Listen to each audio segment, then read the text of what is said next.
The envelope arrived on a Tuesday morning, and it was thin enough that most people would have thrown it away without opening it. He almost did. It sat on his kitchen counter for 2 days before he finally slid his thumb under the seal. Inside was a single page, a contract. His signature was on it. The address at the top belonged to a company he had never heard of. The client name on line 4 was one he knew very well. It was his, or rather it had been his. And that one page, that single unremarkable document, was the beginning of something his former business partner was never going to recover from. He had built the company over 11 years, not quickly, not loudly. He was the kind of person who stayed at the office after everyone else left, who answered emails on Sunday mornings, who kept meticulous records of everything because he believed that precision was a form of respect. He had started with a single desk in a shared office suite, a phone, and a contact list of 40 people who trusted him personally. By year 4, he had a staff of 9. By year 8, he had moved into a proper office with a conference room and a kitchen and a window that faced east and caught the morning light. He was proud of the space because he had built what filled it. His business partner came aboard in year 3, charming and well-connected, with a network that opened doors and a personality that filled rooms. They made sense together, at least for a while. The partner worked the front of the house. He worked the foundation.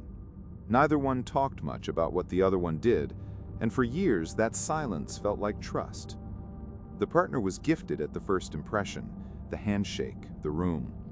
He was gifted at the follow-through, the detail, the documentation that turned a handshake into a lasting relationship. It is a common arrangement.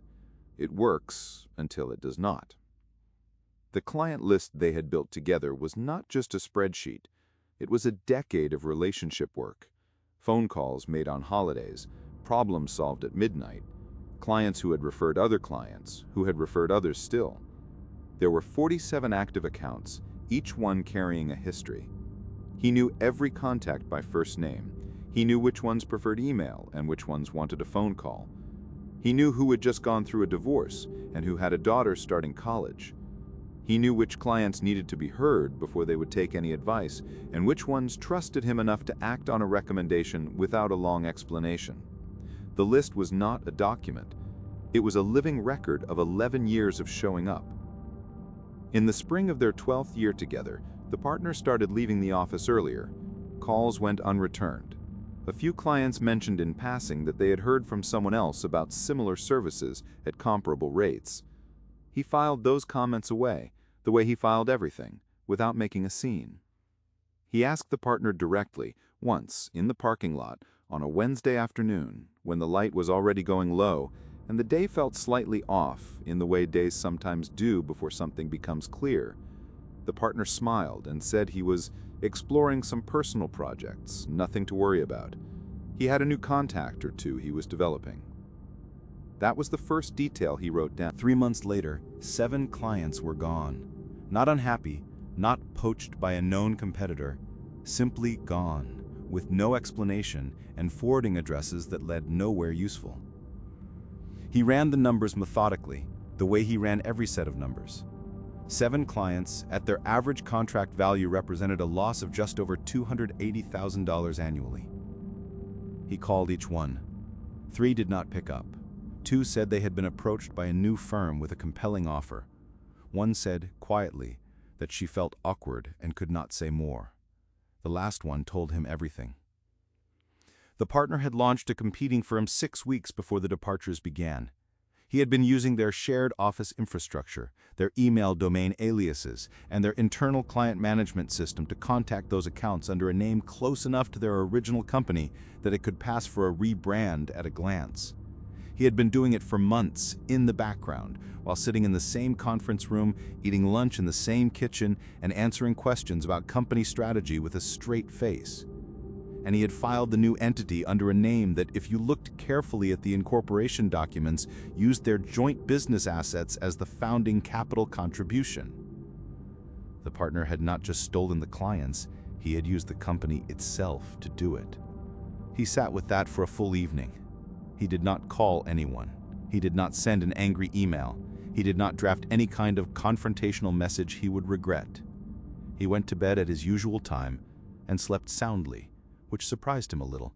And in the morning he made coffee, opened his laptop, and began to read.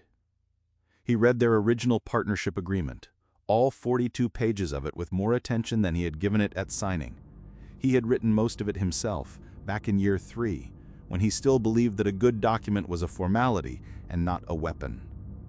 Now he read it differently. There was a clause on page 17 that addressed the unauthorized use of jointly held assets for competing commercial purposes. There was a clause on page 23 about the treatment of client relationships developed under the partnership umbrella and about what constituted improper solicitation of those clients. There was a non-compete rider, initialed by both of them, that covered a geographic radius and a specific industry vertical for a period of 36 months from the date of any dissolution. None of these had been triggered yet. The partnership had not been dissolved. The partner had launched a competing business while still legally bound by an active partnership agreement. He had solicited jointly held clients while still drawing a share of partnership income. He had done it for months, carefully, quietly, from inside the building. He pulled every piece of documentation the company had ever generated: invoices, email threads, client relationship logs with timestamps going back 9 years, meeting notes, internal records showing which accounts had been touched by which team member and when. He had kept all of it in a dedicated folder structure he had maintained since year 1, backed up in 3 separate locations because that was simply how he worked. It took him 4 days to organize everything into a single, clean archive. He did not tell anyone what he was doing. He kept showing up to the office as usual and kept his expression exactly as it always was. The new entity his partner had formed required a registered agent. That agent filed incorporation documents with the state. Those documents were public record. He found them in 40 minutes of searching. The founding date of the new company was 8 months before the partner had ever mentioned personal projects in that parking lot conversation. 8 months of operating a competing business while accepting partnership distributions and attending weekly strategy meetings. 8 months. He contacted an attorney on a Friday afternoon, a quiet firm on the 14th floor of a downtown office building, someone who specialized in business disputes and had a reputation for saying very little in meetings and doing very significant things afterward. He brought the archive. The attorney read through it for 90 minutes without speaking. Then she looked up and said one sentence. She said, "This is not just a civil matter." He had not known until that moment that what the partner had done could potentially constitute wire fraud under federal statute. The use of electronic communications to carry out a scheme to defraud a business partner has a specific legal classification. The attorney explained this calmly and without drama, the way someone explains something that is simply true. The attorney filed for an emergency injunction the following Monday. It froze the new company's accounts and suspended its operating contracts pending the outcome of a commercial fraud investigation. The partner was served on a Tuesday at a breakfast meeting with a prospective new client at a restaurant downtown. The prospective client was, by an unremarkable coincidence, someone he had personally introduced the partner to 4 years ago at an industry conference. The process server did not know that history, but it was still there.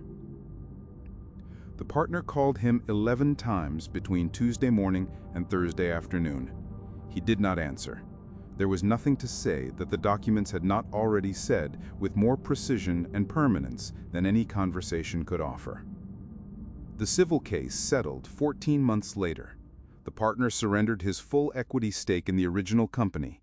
He returned the 7 stolen client accounts with a formal written apology issued on company letterhead. He paid a judgment that covered legal fees, lost revenue during the period of the scheme, and damages under the partnership agreement's fraud provisions. The total figure was documented in court filings. It was just over $900,000. The wire fraud referral was handled separately by federal authorities. That process took longer and unfolded in a venue and at a pace that had nothing to do with his preferences or his timeline. He did not attend any of the proceedings. He did not need to. What he kept thinking about in the quieter months that followed was that page, the single page, the client name on line 4, his client, in black ink, on a document the partner had never expected anyone to see. He had almost thrown that envelope away. It had sat on his counter for 2 days. He thought, occasionally, about what would have happened if he had let it slide. The partner had counted on exactly that. Had counted on him being too busy, too trusting, too focused on the daily work to look up and see what was being built around him.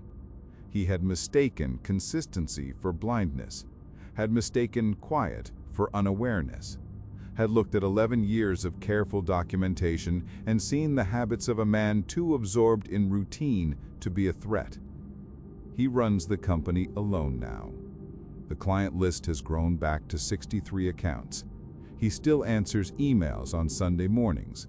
He still keeps meticulous records in the same folder structure, backed up in the same 3 locations, with the same methodical discipline he has had since year 1. He has not changed the way he works.